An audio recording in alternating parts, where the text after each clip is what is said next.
something that you must give zakat on. Now, what you give zakat on is the price of gold. And if you have 24 karat gold, which is very rare, then alhamdulillah, that's easy to calculate. If it's less than that, you should go to a jeweler, as long as it's 12 karat or more.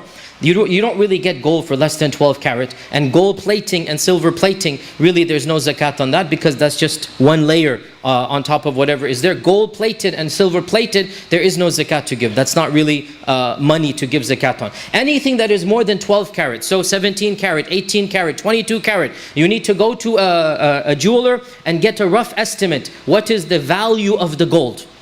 Because the zakat is on the gold, not on other precious metals. So your wife has a diamond necklace that has the gold, the actual necklace is gold, and then there's a diamond on it, or there's a ruby, there's a pearl. There is no zakat on precious stones.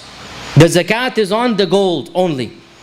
Anything that is precious stones that you use for decoration, your wife uses for decoration, there is no zakat on that. So you need to go to a jeweler and calculate what is the value of the gold. And what you should do is ask the jeweler to write down what is the grams and the carats of the gold, so that you can recalculate every year. He might give you a value this year. Let's say you have, mashallah, $5,000 worth of gold this year. Next year, the gold value goes up. It will actually go up to 10,000. You don't know. You have 5,000 written down. The best thing to do is to tell the jeweler, give me the actual grams of gold. And give me the carats as well. And that way you can then figure out, as the price varies, 18 karat gold, what is it worth? 20 karat gold, what is it worth per gram? Then you can calculate every single year by simply multiplying the value of the gold by 2.5%. So, the gold that you have, if it's $5,000, you simply multiply that by 2.5% and you give zakat according to that. The zakat on liquid assets, i.e. currencies, bank accounts.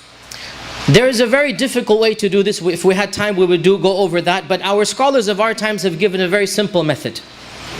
And this is also the fatwa from the World Fiqh Council of Mecca. You should know, by the way, all of you should be aware that the most authoritative body in the Sunni world for fiqh is the World Fiqh Council of Mecca. This is a part of Rabit al-Alam al-Islami, or the Organization of Islamic Conference. They have chosen scholars from across the world: Mauritania, India, Pakistan, Arabia.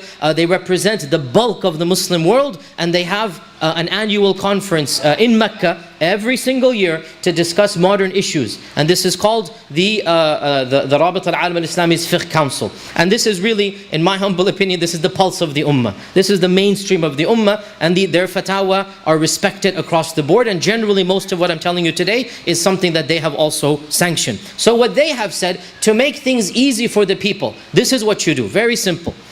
You all should have a date that you give zakat on. 15th Ramadan, let's say. And by the way, it must be a Hijri date. A lot of people make the big mistake of putting a Gregorian date, the 15th of August. No, zakat is due according to Islamic year, not according to Western year. So you need to choose a date of the whole year that you give your zakat on.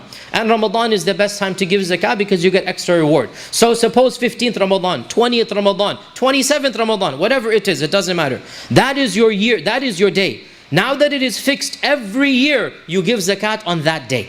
So what the World Fiqh Council has said, what the modern position is, that on that day, 15th of Ramadan, let's say, you simply look at your liquid assets. You look at all of your bank accounts and simply consider that to have been the amount that you give zakat on, to make life easy.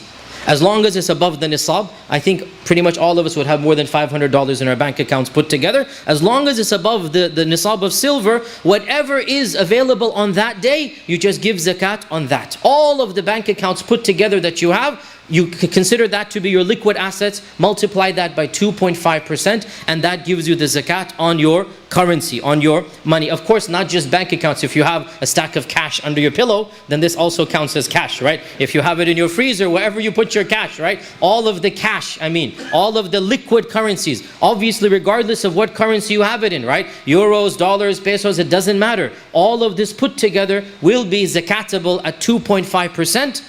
The cumulative, you don't have to give it in each currency. Suppose you have 100,000 rupees in a bank account in Pakistan or India, right? You can calculate how much rupees that will be today, right? and then how much the dollar equivalent of that will be today, and then give that dollar amount. You don't have to give it in rupees. As long as it is the same day that you give zakah. So what is the currency exchange on that day? The 15th of Ramadan. Then you will give zakat according to the currency exchange of that day. So this is zakat on liquid assets. Question arises, do I give zakat on other items that I own, non-liquid assets? My car, my furniture, I have 2 cars. Do I give zakat on both cars, or the car that is surplus? The response, the Sharia is so merciful. All of your personal items are exempt from zakat. Your personal items, i.e. something that you use for yourself or your family. This is not business items, right? Even if it is a luxury car that you use once in a while, but it's not a car that you're buying and selling. That's a separate category. Anything that you use yourself, your clothes, your watches, your pens, all of your personal, your furniture, all of that is exempt from zakah, with the condition it is your personal use. What other category can exist? Buying and selling. If you buy something in order to sell it later on, this is not your personal use, right? Then that's a separate category. We'll talk about that in a different section over here. And that is a zakat on business commodities. What is a business commodity? By business commodities, I mean anything that you have the intention of buying and selling. So every one of you who is a businessman, who owns a shop, gas station owners, furniture store, car salesman, you have a car lot, you have 20 cars. Obviously cars come in and out every single day, right? And the Sharia once again is very lax in this regard. Allah doesn't want to make life difficult. Allah Azza wa Jal has said that on the day, and this is taken from the Quran, وَآتُوا حَقَّهُ يَوْمَ حَصَادِهِ. Give it its due on the day that you harvested. By qiyas, by extension, the scholars have said, give the zakat on the day that you every year give your zakat on. What do I mean by this? Let me give you the example of the car salesman. Now it is possible that 2 months ago he would have had 100 cars in his lot. And mashallah, somebody came and purchased 50 of them before Ramadan. So from 100 he goes down to 50. Perhaps the average number of cars in his lot is 70. But it just so happened that come 15th of Ramadan, instead of having an average of 70, he has 50. The Sharia says, as long as he didn't trick or intend or to get around zakat, as long as this is what happened beyond his control, whatever is the value of his merchandise on that day, he shall give 2.5% of that, and that is his business zakat. It's the same goes for the petrol shop owner. So he has a petrol shop. The day that the 15th of Ramadan, how much gas is stored underneath in the chambers that store the gas? How much gasoline is stored? What about the merchandise that he sells? All of the candies and all of the chips and the packets. All of this he will make a rough estimation. Obviously Allah doesn't want you to go and count every single M&M's wrapper, obviously, right? You make a rough estimation that how much roughly is worth this stock. And then you give 2.5% of that. Now this works both ways. Suppose he has an average of 70 cars. It just so happened that business was slow. He has 150 cars in his lot. Well then this is the law. That he must give zakat on 150 cars. What is the value of 150? What he expects to be fair market value. We would go, let's say the book value, the blue book, right? We would go by this. Now it is possible that the car will sell for twice that price if he finds somebody to purchase it. It is possible it'll go for less. But he needs to give the fair market value. Furniture store owner, same thing. That this furniture item, it should sell for 700. If he's lucky, he'll get 750. Doesn't matter. If it should sell for 700, then he will give zakat on 700 times 2.5% for that item. Now by the way, this isn't just business owners. Suppose I have a second land that I want to sell. I have a house on the market. I become a businessman now. I become a businessman now because I'm buying and selling something. So the buyer and seller, any businessman, any trade and transaction, the point is, if you have the niyyah of selling an item and it is being advertised.